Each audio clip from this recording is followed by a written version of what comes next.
Guarantee ಜಾರಿಯಿಂದ ನಮಗೆ ರಾಜಕೀಯ ಲಾಭ ದೊರೆಯುತ್ತೆ ಅಂತ ಲೆಕ್ಕಾಚಾರ ಹಾಕಿದ್ದ ಕಾಂಗ್ರೆಸ್ ನಾಯಕರಿಗೆ ಆಘಾತವಾಗುವ ಸುದ್ದಿ ಸಿಕ್ಕಿದೆ. ಗ್ಯಾರಂಟಿಗಳು ಜಾರಿ ಮಾಡಿದ ಬಳಿಕ ನಡೆದ ಹಲವು ಚುನಾವಣೆಗಳಲ್ಲಿ ಮಹಿಳೆಯರ ವೋಟ್ ಹೆಚ್ಚಾಗಿಲ್ಲ. ಮೊನ್ನೆ ನಡೆದ 2 ಬೈ ಎಲೆಕ್ಷನ್ನಲ್ಲೂ ಮಹಿಳೆಯರ ವೋಟ್ ಏರಿಕೆ ಆಗಿಲ್ಲ ಅನ್ನೋ ರಿಪೋರ್ಟ್ ಕೈ ಸೇರಿದ್ದು ಹಲವು ಶಾಸಕರು ಗ್ಯಾರಂಟಿಗಳನ್ನು ನಿಲ್ಲಿಸಿಬಿಡಿ ಅಂತಿದ್ದಾರಂತೆ. ರಾಜ್ಯ ಕಾಂಗ್ರೆಸ್ಗೆ ಗ್ಯಾರಂಟಿ ಬ್ಲಾಸ್ಟಿಂಗ್ ರಿಪೋರ್ಟ್. ಫಲಾನುಭವಿಗಳಿಂದಲೇ ಪಕ್ಷಕ್ಕೆ ಸಿಕ್ತಿಲ್ಲ ಸಪೋರ್ಟ್.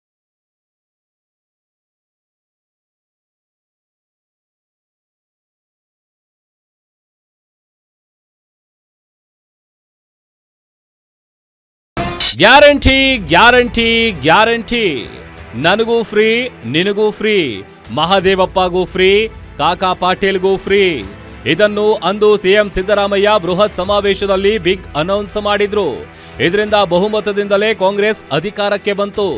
ಸರ್ಕಾರ ರಚನೆ ಆಗ್ತಿದ್ದಂತೆ ಹಂತ ಹಂತವಾಗಿ ಯೋಜನೆಯನ್ನು ಅನುಷ್ಠಾನಕ್ಕೂ ತಂದ್ರು. ಆದ್ರೆ ಈಗ ಅದೇ ಗ್ಯಾರಂಟಿಗಳು ಕೈ ಕೊಟ್ವಾ ಅನ್ನೋ ಮಾತುಗಳು ಕೇಳಿ ಬರ್ತಿದೆ. ಅಂತಹದ್ದೊಂದು ರಿಪೋರ್ಟ್ ಸರ್ಕಾರಕ್ಕೆ ಸಿಕ್ಕಿದೆ.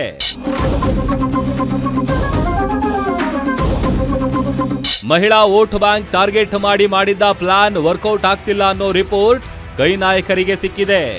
2023ರ ಎಲೆಕ್ಷನ್ ವೇಳೆ ಗ್ಯಾರಂಟಿಯಿಂದ ಗೆದ್ರು. ಆದ್ರೆ ಅದರ ನಂತರ ನಡೆದ ಎಲೆಕ್ಷನ್ಗಳಲ್ಲಿ ಕಾಂಗ್ರೆಸ್ ನಾಯಕರ ಟಾರ್ಗೆಟ್ ರೀಚ್ ಆಗ್ತಿಲ್ಲ.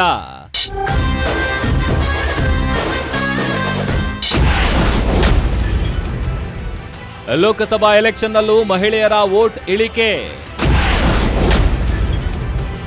ಕರ್ನಾಟಕ ಉಪಚುನಾವಣೆಯಲ್ಲೂ ಬಿದ್ದಿಲ್ವಂತೆ ಮತ. ರಾಜ್ಯದಲ್ಲಿ ಗ್ಯಾರಂಟಿಗಳ ಜಾರಿ ಬಳಿಕ ಕೈ ನಾಯಕರ ಲೆಕ್ಕಾಚಾರವೇ ಬೇರೆಯಾಗಿತ್ತು. ಅದರಲ್ಲೂ ಗೃಹಲಕ್ಷ್ಮಿ ಹಾಗೂ ಶಕ್ತಿ ಯೋಜನೆಯ ಫಲಾನುಭವಿಗಳ ವೋಟ್ ಬ್ಯಾಂಕ್ ಹೆಚ್ಚಾಗುತ್ತೆ ಅನ್ನೋ ಲೆಕ್ಕಾಚಾರ ಉಲ್ಟಾ ಹೊಡೆದಿದೆ. ಲೋಕಸಭಾ ಚುನಾವಣೆಯಲ್ಲೂ ಮಹಿಳೆಯರ ಮತ ಏರಿಕೆ ಆಗಲಿಲ್ಲ.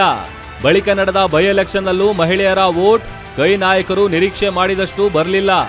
ಇನ್ನು ಮೊನ್ನೆ ನಡೆದ ದಾವಣಗೆರೆ ದಕ್ಷಿಣ ಹಾಗೂ ಬಾಗಲಕೋಟೆ ಬೈ ಎಲೆಕ್ಷನ್ನಲ್ಲೂ ವೋಟ್ ಏರಿಕೆ ಆಗಿಲ್ಲ ಅನ್ನೋ ರಿಪೋರ್ಟ್ ಕಾಂಗ್ರೆಸ್ ಕೈ ಸೇರಿದ್ದು ಗ್ಯಾರಂಟಿ ಪರಾಮರ್ಶೆ ಬಗ್ಗೆ ಶಾಸಕರು ಅಭಿಪ್ರಾಯ ವ್ಯಕ್ತಪಡಿಸಿದ್ದಾರೆ. ಗೃಹಲಕ್ಷ್ಮಿಯರ ಅಕೌಂಟ್ಗೆ ಸಲೀಸಾಗಿ ಹಣ ಹೋಗ್ತಿದೆ.